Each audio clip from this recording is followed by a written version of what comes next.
अरे नाजरीन, आज का सवाल शामिल करती हूँ। सवाल यह है कि अगर किसी पर गुस्ल करना फर्ज हो और सहरी का वक्त बहुत कम हो, तो क्या वह नापाकी की हालत में सहरी खाकर रोजा रख सकता है? रोजा होगा या नहीं, या सहरी से पहले गुस्ल करना जरूरी है? इस बारे में क्या हुक्म? यानी किसी पर गुस्ल फर्ज था, ख्वाह वो एहतलाम हो गया या फिर रात के वक्त मियाँ बीवी ने हकूकी ज़ौजियत अदा किए, जिसकी वजह से उन पर गुस्ल फर्ज हुआ और बगैर गुस्ल किए सो गए। सुबह वक्त बहुत कम था, लेट आंख खुली, सेहरी का वक्त कम है, गुस्ल करते हैं तो सेहरी का वक्त निकल जाएगा। क्या नापाकी की हालत में सेहरी खा सकते हैं, रोजा रख सकते हैं? इस बारे में क्या हुक्म है? बहुत ही अहम मसला है और काफी लोगों को इस मसले के बारे में इल्म नहीं। या तो वो नापाकी की हालत में ही सेहरी खाकर रोजा रख लेते हैं, या फिर बाज लोग रोजा रखते ही नहीं हैं। सवाल का जवाब बताती हूँ नाजरीन। सच पूछें तो वक्त कम है, सवालात के भरमार है। अगर मैं पूरा रमज़ान भी रमज़ान के मसाइल पर वीडियोस बनाना शुरू करूं तो रमज़ान का महीना ही पूरा हो जाएगा, लेकिन वीडियोस के टॉपिक्स ख़त्म नहीं होंगे। इतने मेरे जहन में बातें हैं, कौन सी बताकर कौन सी बयान करूं, क्योंकि सारे मसले बहुत ही अहमियत रखते हैं और हर आदमी के लिए जानना ज़रूरी है। और दूसरी बात कि कुछ दिन से मैं माह रमज़ान में बीवी से अज़दवाजी ताल्लुक़ पर वीडियोस बना रही हूँ, मगर सच पूछें ये सब मजबूरी और आपके गिल्म में लाने के लिए बताती हूँ।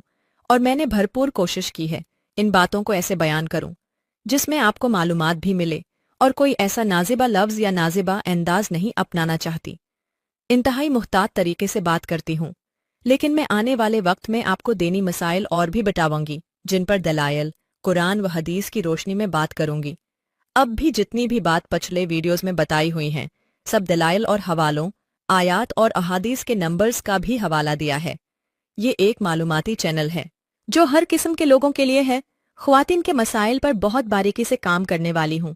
मियाँ बीवी के झगड़े, शोहर और बीवी के दीगर मामलात, जैसे शोहर और बीवी की आपस में ज़्यादा मोहब्बत बने, और आपके दीगर मसाइल का कुरान व हदीस की रोशनी में ज़रूर रहनुमाई करती रहूँ।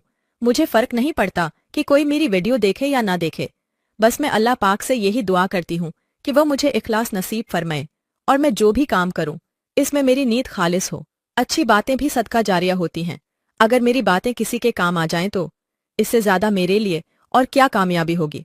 बस दोस्तों, ये अपने मेरे त्यारूफी कलमात थे, लेकिन हर बार ये बातें नहीं करूंगी। हाथ जोड़कर आपसे माजरत चाहूंगी कि आपका काफ़ी वक्त बर्बाद कर दिया मैंने, लेकिन जिन्होंने मुझे बर्दाश्त किया इन सब का दिल से शुक्रिया अदा करती ही हूँ। अब सवाल के जवाब की तरफ आते हैं, मगर आजिज़ाना गुजारिश है कि आज थोड़ी तकलीफ करके ये वीडियो पूरी देखेगा। मैं अल्लाह पाक से पुरुम्मीद हूँ कि और उसी की बारगाह में अल्तजा भी करती हूँ, रब पाक आपको इसका भी अजर अता फरमाए, क्योंकि वो देने वाला है, उनके यहाँ कमी नहीं है। झोली हमारी तंग है, उनके यहाँ कमी नहीं है। बहरहाल, अब सवाल का जवाब गौर से सुनिए। सवालात ज़्यादा होने की सूरत में आज की वीडियो में 2 टॉपिक्स पर बात करूंगी। एक तो आपको बता चुकी हूँ, दूसरा ये है कि अक्सर लोग ये कहते हैं, बल्कि मेरी पिछली वीडियोस पर भी लोगों ने ये राय दी कि रमज़ान में बीवी के साथ इज़दवाजी ताल्लुक़ करना हराम है। असल हकीकत क्या है, उस पर भी आज के इस वीडियो में बात करूंगी।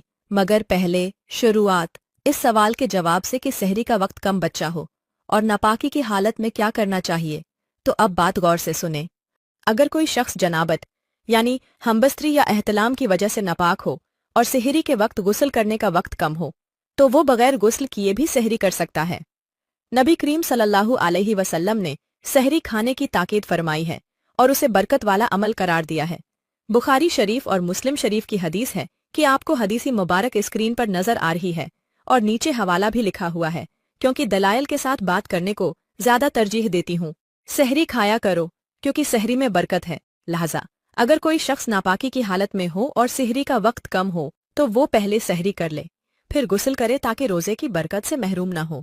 फुकहा के मुताबिक जनाबत की हालत में खाने पीने की इजाज़त है, बिशर्ते का हाथ धो लिए जाएं और कुली कर ली जाए। उसकी दलीलान अहादीथ से मिलती हैं कि हज़रत आयशा रज़ी अल्लाह अन्हा और हज़रत सलमा रज़ी अल्लाह अन्हा फरमाती हैं कि नबी करीम सल्लल्लाहु अलैहि वसल्लम फजर के वक्त जनाबत की हालत में होते, यानी गुस्ल नहीं किया होता, और फिर रोज़ा रखते थे। इस हदीथ से साबित होता है कि अगर कोई शख्स जनाबत की हालत में हो और रोज़े के लिए सहरी करना चाहे तो वो पहले सहरी कर सकता है और बाद में गुस्ल कर सकता है। नापाकी की हालत में सिर्फ फ़र्ज नमाज अदा करना जायज़ नहीं, लेकिन खाने पीने पर कोई पाबंदी नहीं है। लिहाजा अगर वक्त कम हो तो पहले सहरी कर लें और बाद में गुस्ल करके फजर की नमाज अदा करें। अगरचे नापाकी की हालत में सहरी करना जायज़ है, लेकिन कुछ एहतियाती तदाबीर अख्तियार करनी चाहें। सहरी से पहले हाथ धो लेना और कुली कर लेना बेहतर है, ताकि पाकीज़गी का एहसास हो। अगर मुमकिन हो तो सोने से पहले ही अलार्म लगाकर खुद को जल्दी जगाने की आदत डालनी चाहिए, ताकि गुस्ल के लिए वक्त निकाला जा सके। सहरी के फौरन बाद गुस्ल कर लेना बेहतर है, ताकि फजर की नमाज बाजमात अदा की जा सके। अब एक और बात पर भी मुख्तसर बात करना चाहूंगी कि अक्सर लोग ये समझते हैं माह रमज़ान में बीवी से हमबिस्तरी हराम है। ऐसे लोगों को बताती चलूं कि ऐसी कोई बात नहीं है, ये गलत फहमी है। रमज़ान में बीवी के साथ इज़्दवाजी ताल्लुक़ कायम करना जायज़ है। इस्लामी तालीमात के मुताबिक रोज़े की हालत में मियाँ बीवी के लिए इज़्दवाजी ताल्लुक़ कायम करना जायज़ नहीं, लेकिन इफ्तार के बाद यानी मगरब से लेकर सहरी से पहले तक मियाँ बीवी एक दूसरे से कुर्बत इख्तियार कर सकते हैं। कुरान मजीद की सूरह अल-बकरा की आयत नंबर 187 में फरमाया गया है कि तुम्हारे लिए रोज़ों की रातों में अपनी बीवियों के पास जाना हलाल कर दिया गया है। मालूम हुआ कि इफ्तारी के बाद सहरी का वक्त ख़त्म होने तक किसी भी वक्त इज़्दवाजी ताल्लुक़ कायम कर सकते हैं। इस पर मैंने गुज़िश्ता वीडियोज़ में दलाइल के साथ बात कर चुकी हूँ। वह सारे वीडियोज़ मेरे चैनल पर मौजूद हैं। आप चाहें तो मेरे चैनल की विज़िट करें और अपनी मालूमात में इजाफ़ा करें। ये सारी बातें अपनी जगह, लेकिन अभी जो बात कहने वाली हूँ वो आपको ज़रूर सुन लेनी चाहिए। माह रमज़ान में आपने मसाकीन को नहीं भूलना। माह रमज़ान नेकियों, रहमतों और बरकतों का महीना है।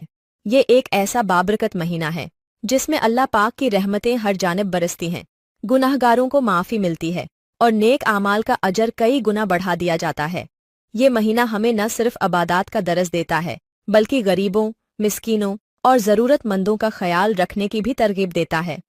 इस्लाम हमें हर हाल में ज़रूरतमंदों की मदद करने का दरस देता है, मगर रमज़ान में उसकी अहमियत और भी बढ़ जाती है।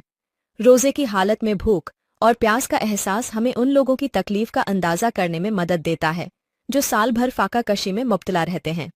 रमज़ान में ज़्यादा से ज़्यादा सदका व खैरात करना चाहिए, ताकि किसी भी मिस्किन को भूखा न सोना पड़े। ज़कात और फितराने के ज़रिए ज़रूरतमंदों की मदद करनी चाहिए, ताकि वो भी खुशी के साथ ईद मना सकें। रमदान का असल मकसद सिर्फ भूखा प्यासा रहना नहीं, बल्कि इबादत के ज़रिए रूह को पाक करना है। इस महीने में हर नेकी का अजर कई गुना बढ़ा दिया जाता है। नमाजों की पाबंदी, कुरान की तलावत, जिक्र व ज़िकार और तौबा व इस्तग़फ़ार को मामूल बनाना चाहिए। तरावीह की नमाज, तहज्जुद और सहरी के वक्त अल्लाह के हुजूर दुआ मांगना रमज़ान के अहम तरीन आमाल में शामिल हैं। ये वह वक्त होता है जब अल्लाह पाक अपने बंदों की दुआओं को कबूल फरमाता है। हमें चाहिए कि माह रमज़ान को अपनी ज़िंदगी बदलने का ज़रिया बनाएं, नेकियों में सबकत ले जाएं, मिस्कीनों का सहारा बनें और इबादत के ज़रिए अल्लाह पाक की रज़ा हासिल करें। अगर हम इस महीने को अखलास के साथ गुजारें तो यकीनन हमारा रब हमसे राज़ी हो जाएगा और हमें दुनिया व आखिरत की भलाइयाँ अता करेगा। अल्लाह पाक हमें रमज़ान अल मुबारक की हकीकी बरकतें समेटने और इस मुक़द्दस महीने का हक़ अदा करने की तौफ़ीक़ अता फ़रमाए, आमीन। तो नाज़रीन, ये थी आज की वीडियो। अच्छी लगी हो तो ज़रूर चैनल को सब्सक्राइब कीजिएगा। अपनी नेक दुआओं में मुझ गुनहगार को याद रखिएगा। अल्लाह हाफ़िज़।